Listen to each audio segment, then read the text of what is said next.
এবং দেখুন বামফ্রন্ট সরকারের সময় আপনারা জানেন কোনো এরকম কোনো কর্পোরেট হাউস মারাদোনাকে আনেনি।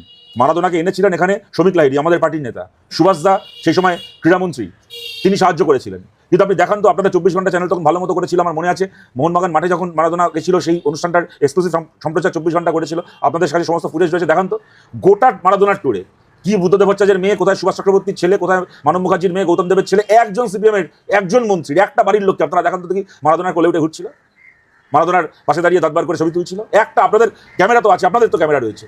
এখন তো অনেকে সেই সময় যারা সাংবাদিকতা করেছেন এখন তৃণমূলের পাঁচাটা দালাল হয়েছে, কিছু বড় বড় কথা বলছে ফেসবুকে আর এখানে ওখানে, আপনারা দেখান দেখি একটা ফুটেজ আপনাদের 24 ঘন্টার দেখান, কি কোনো চ্যানেলের কেউ দেখান একজন সিপিএমের কোনো মন্ত্রীর মেয়ে সেখানে কোনো আনডিও প্রিভিলেজ নিয়েছে মারাদোনা যখন এসেছিল। 50 টাকার টিকিট কেটে লোকে 50, এখনকার মতো 10,000 টাকা 15,000 টাকা নিলামই হয়নি, 50 টাকার টিকিট কেটে মানুষ যুবভারতীতে গিয়ে চোখ ভরে মারাদোনাকে দেখেছিল।